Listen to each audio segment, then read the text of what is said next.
Imagine packing for a trip and leaving both your pocket gimbal and your selfie drone at home, because one device can handle both. That's the idea behind HoverAir VERSA, and honestly, it's one of the more interesting camera concepts I've seen this year. When you first pick it up, it feels like a compact handheld camera. The built-in 3-axis mechanical gimbal keeps footage steady, so even if you're walking around, your videos stay smooth without relying on software tricks.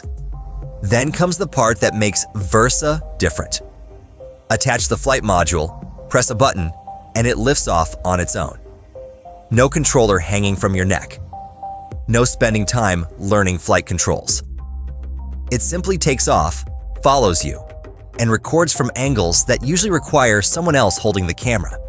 If you shoot travel videos, vlogs, hiking adventures, or even family moments, you can probably see why that's appealing.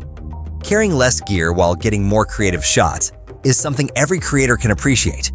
There's more going on than just automatic flying too. VERSA can keep track of your movement, offers over 10 intelligent flight modes, and even suggests better framing before you start recording. It's almost like having someone standing beside you saying, "Move a little to the left." There. That's the shot. Another feature that stood out to me is 3D worlds.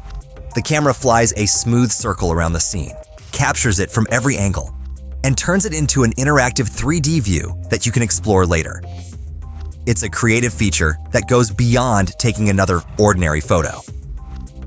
HoverAir is also putting a lot of emphasis on image quality.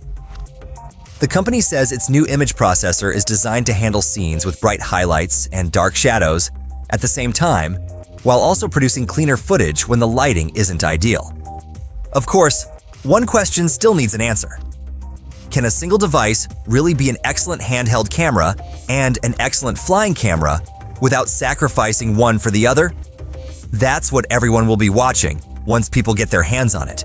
But one thing is already clear. HoverAir isn't just introducing another camera. It's challenging the idea that creators need separate devices for every type of shot. So now I want to hear from you. If HoverAir VERSA delivers on its promises, would you replace your pocket camera and selfie drone with one device? Or would you still rather keep them separate? Drop your thoughts in the comments, and if you enjoyed this video, don't forget to like, subscribe, and I'll catch you in the next one.